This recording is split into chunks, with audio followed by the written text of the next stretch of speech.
Et si les unes des plus grands journaux, les reportages télé et même certains best-sellers avaient été secrètement orchestrés, non pas par des rédactions, mais par la CIA elle-même? Jusqu'où cette guerre de l'ombre a-t-elle infiltré ce que vous croyez être l'information libre? Dans la touffeur d'un été qui bascule vers l'abîme, l'année 1941 se dresse comme un seuil. Le monde brûle, l'Europe chancelle, Londres tient à peine.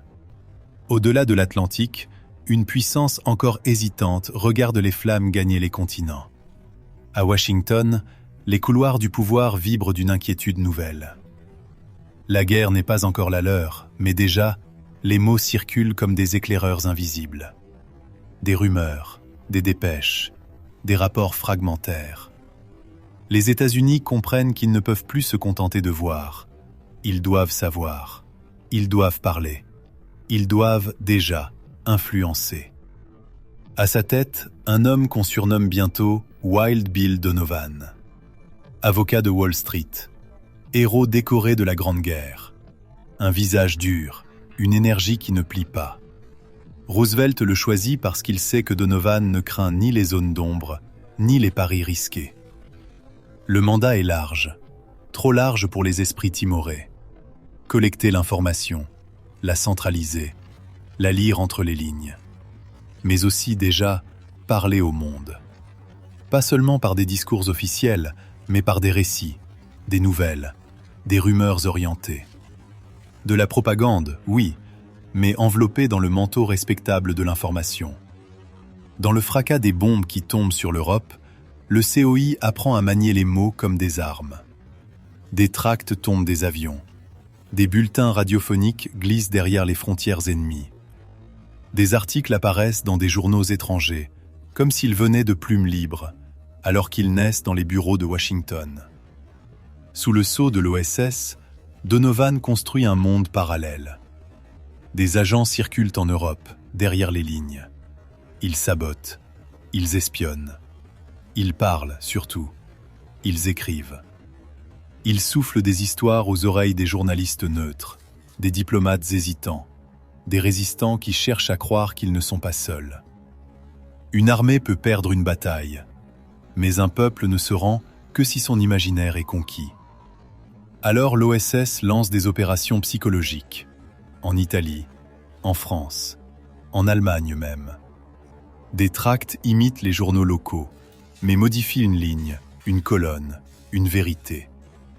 Des bulletins de radio parodient les émetteurs nazis et glissent dans le flux familier un doute, un sarcasme, une brèche dans la certitude. Les éclats de cette créature éclatée se dispersent. Une partie des fonctions part vers le département d'État. Une autre glisse dans le département de la guerre. Et une troisième, plus trouble, se recroqueville dans une unité cachée. Le Strategic Services Unit, logé au cœur du War Department. Rien pourtant ne disparaît vraiment. Les hommes restent. Les savoir-faire survivent. Ils attendent leur heure. L'Union soviétique ne se retire pas. Elle avance. Les démocraties populaires se graissent en Europe de l'Est, une à une, comme des pions retournés. À Washington, le ton change. La paix n'est qu'un masque. Un autre conflit commence. Invisible, total, et d'autant plus dangereux qu'il se nourrit d'idées, de peurs, de récits. Le 26 juillet 1947, Truman signe le National Security Act. Ce texte est une charte, une fondation. Il crée le National Security Council, nouveau temple où s'élabore la stratégie globale. Et surtout, il donne naissance à une créature destinée à régner sur les ombres. La Central Intelligence Agency, la CIA. Son mandat est clair et flou à la fois. Rassembler le renseignement, analyser, conseiller. Le NSC pourra lui confier des fonctions supplémentaires, non écrites, non nommées, secrètes. Dans ces quelques mots se niche un destin, un monde d'actions clandestines, d'opérations psychologiques, de manipulations encore inavouées. Un nouveau front s'ouvre. Il ne se situe ni à Berlin, ni à Séoul, ni à Athènes. Il traverse les consciences. À la fin de 1947, l'Amérique se convainc qu'elle doit frapper la première dans cette guerre des esprits. Les Soviétiques, déjà, inondent l'Europe de messages. Radio Moscou résonne à travers les frontières. Des journaux communistes, des revues, des brochures portent la parole de Moscou jusqu'aux faubourgs de Paris, de Rome, de Berlin. Alors, en décembre 1947, un mémorandum discret porte un sceau lourd. NSC 4A. Ce texte, peu bavard en apparence, donne à la CIA un pouvoir nouveau. Elle peut, désormais, mener des opérations psychologiques secrètes contre l'URSS et ses alliés. Pas des communiqués officiels, des campagnes dissimulées, des récits soufflés dans le vent, attribués à d'autres mains. Mais cette première pierre ne suffit pas. La guerre des idées s'étend, gagne en violence. L'Italie s'apprête à voter. Le Parti communiste y est puissant, enraciné, porté par la misère et la légende de la résistance. À Washington, on craint une bascule du monde libre dès l'urne italienne. Le document parle froidement de propagande, de guerre économique, d'actions subversives contre des États hostiles. Des mots calmes pour des actes qui ne le seront pas. Ce n'est plus seulement une défense. C'est une offensive, assumée, mais niée en public. À sa tête, un homme déjà marqué par la guerre secrète, Frank Wisner. Ancien de l'OSS, il connaît l'Europe de l'intérieur, ses fissures, ses illusions. Pour lui, le communisme n'est pas seulement un adversaire politique. C'est une foi rivale, une église hostile. Il veut mener contre elle une guerre totale, mais invisible. Une guerre culturelle. Wisner reçoit de Washington une mission dont l'ampleur le grise autant qu'elle l'effraie. L'OPC doit coordonner les opérations clandestines, toutes. Sabotage, soutien au réseau anticommuniste, et surtout, la propagande, l'influence, les récits. L'OPC devient une forge. Les idées y sont battues, recombinées, déguisées en voix étrangères. Des pamphlets politiques, des éditoriaux, des chroniques littéraires naissent là, voyagent et reparaissent dans les kiosques de Rome, de Paris, de Munich.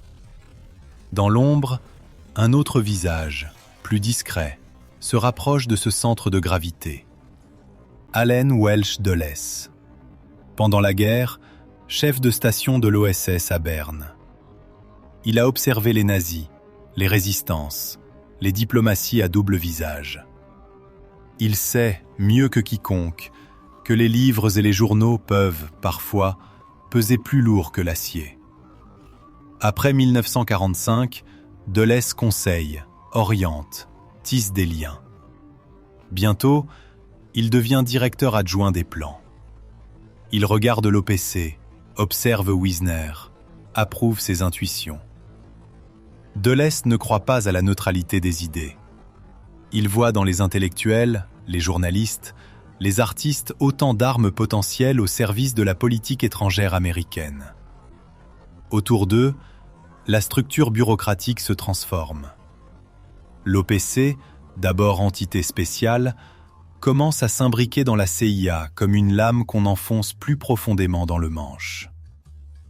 Les opérations spéciales de renseignement, l'Office of Special Operations, croisent ses chemins. En 1952, la fusion devient formelle. OPC et OSO sont réunis sous un même toit, un même commandement, la Directorate of Plans. Plus tard, on l'appellera Directorate of Operations. Derrière ces termes froids, une réalité brûlante. La machine clandestine dispose désormais d'un cœur unique, dirigé vers une cible vaste et floue à la fois, l'esprit des peuples. Wisner et Dulles ne se contentent pas d'aligner des budgets. Ils tissent une toile qui enveloppe presse, édition, radio, cinéma, organisation culturelle. Des archives, plus tard, parleront de ces fils. Les historiens, comme Hugh Wilford et Frances Stonor Saunders, liront dans les documents déclassifiés l'ampleur du réseau qui se forme à cette époque. Des journaux américains, déjà puissants, deviennent des leviers. Leurs éditions internationales portent, loin, des récits choisis. Des articles, écrits à New York, réapparaissent, traduits, adaptés, dans des journaux alliés. Les mots ne portent plus seulement l'opinion américaine. Ils la projettent, la plantent comme un drapeau dans d'autres imaginaires. Parallèlement, dans les ruelles encore en ruine de l'Italie, de la France, de l'Allemagne de l'Ouest, de nouvelles publications surgissent. Revues anticommunistes, journaux indépendants. Derrière certains d'entre eux, l'argent circule en silence. Des fondations privées, aux noms respectés, avancent des fonds. Mais derrière ces fondations, une autre source pulse, la CIA. L'OPC utilise ses écrans, ses façades, pour arroser discrètement des titres qui, peu à peu, ancrent un récit. Le communisme n'est pas une libération, mais une nouvelle servitude. À Washington, New York, Paris, Rome, Berlin, des journalistes deviennent des relais. Certains sont étrangers, correspondants fascinés par cette Amérique qui semble incarner le futur. Ils dînent avec des officiers de la CIA. Ils échangent des informations. Ils reçoivent, en retour, des confidences, un angle de sujet, un document off the record. Parfois, plus encore, une trame d'articles, prête à être habillée de leurs mots. D'autres sont américains, basés à l'étranger. Ils savent que leur carte de presse les ouvre à des territoires interdits aux diplomates. Des officiers de la CIA, souvent anciens de l'OSS, issus des mêmes universités, des mêmes cercles mondains, les approchent. On propose des échanges de services. On suggère que, sous le masque du correspondant, pourrait se glisser une autre mission. Collecter, influencer. En retour, l'accès, les scoops. L'illusion d'être au cœur du pouvoir. Tout cela se déroule dans un contexte où l'Amérique se raidit. 1947, la doctrine Truman jette les bases de la guerre froide. Les États-Unis s'engagent à contenir le communisme partout où il avance. Juin de la même année. Le plan Marshall promet de reconstruire l'Europe de l'Ouest, mais aussi de la lier à Washington par les flux de dollars et de récits. En 1948, le blocus de Berlin enferme une ville et révèle la brutalité d'un monde coupé en deux. Les avions américains qui ravitaillent la ville apportent de la farine, du charbon, mais aussi, par les journaux qu'ils transportent, une autre nourriture, l'idée d'un camp de la liberté, opposé à celui de la coercition. Puis vient 1949. La Chine bascule. Les communistes y remportent la victoire.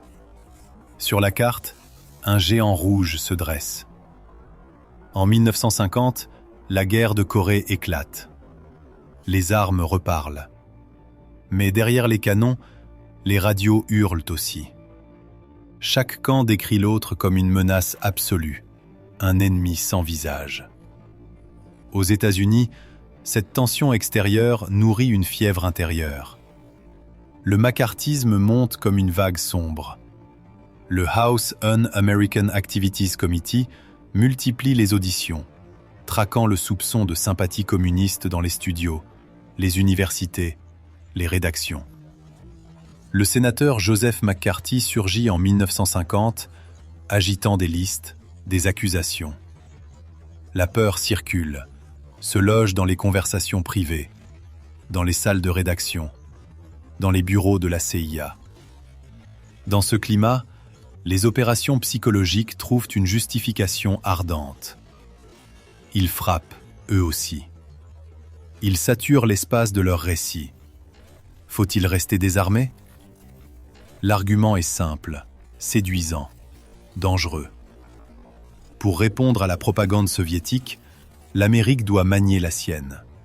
Pourtant, le cadre juridique reste brumeux. La CIA évolue dans un entre-deux. Les directives du NSC lui donnent un mandat large, mais sans balise précise pour la propagande clandestine. Le Congrès surveille, à distance, par quelques comités secrets, mais sans éclairer vraiment les zones d'ombre. La loi, ici, laisse des interstices où l'ingéniosité et le zèle peuvent se transformer en excès. Dans ce vide relatif, un réseau se tisse. Silencieux, progressif. Les officiers de la CIA, souvent sortis de Harvard, Yale, Princeton, trouvent dans les grandes rédactions des visages connus. Anciens camarades de promotion, frères de fraternités étudiantes. Les frontières entre le monde des espions et celui des journalistes se brouillent autour de vers partagés et de souvenirs communs. Le recrutement se fait rarement par contrat écrit. Il est informel, subtil. On propose d'abord une confidence, puis une collaboration ponctuelle. Le journaliste devient source, parfois collaborateur. Les mots restent flous, les rôles s'entrecroisent. Le correspondant à l'étranger peut, en même temps, relayer des éléments de langage, tester des réactions locales, sonder des milieux politiques. Pour certains agents, la couverture journalistique devient un masque idéal. Ils se présentent comme reporters pour des journaux américains. Ils circulent avec un carnet, un appareil photo, un bloc-notes. Les ambassades s'ouvrent plus facilement à eux qu'à un diplomate officiel. Les opposants, les exilés, les militants clandestins les accueillent, rassurés par l'aura de la presse libre. Derrière leurs questions, pourtant, une autre collecte se fait, pour d'autres bureaux, à l'anglais. Les dirigeants de grands médias ne sont pas tous dupes. Certains se montrent, même, volontiers disponibles. La lutte anticommuniste les convainc que la presse doit, parfois, participer à l'effort national. Des propriétaires, des éditeurs, des directeurs de rédaction discutent avec des représentants de la CIA. Ils acceptent des arrangements discrets. Autant de portes entr'ouvertes que les historiens des décennies suivantes retrouveront, fragment par fragment, dans les enquêtes menées sur ces années.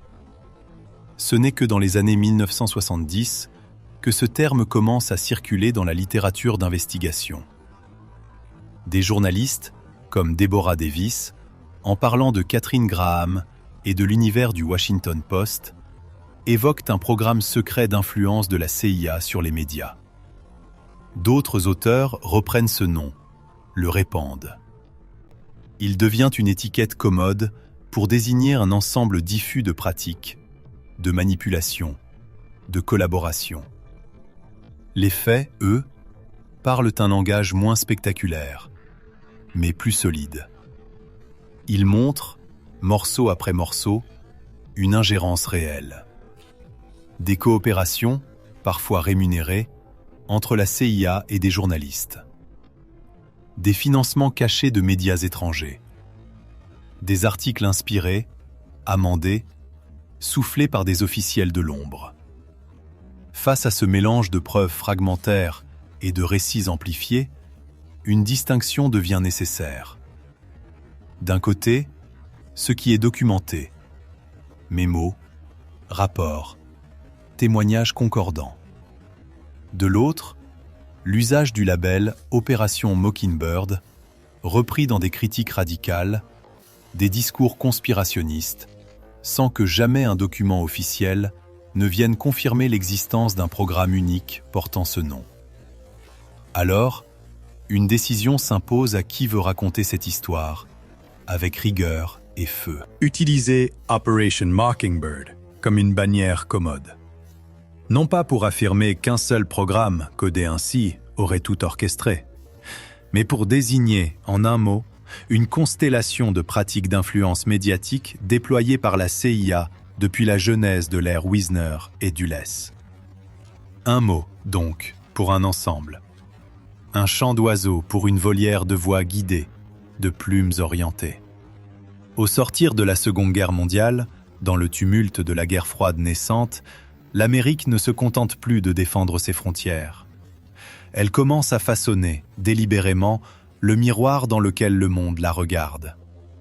Et ce miroir, désormais, n'est plus seulement de verre. Il est de papier, d'encre et d'ondes. Operation Mockingbird.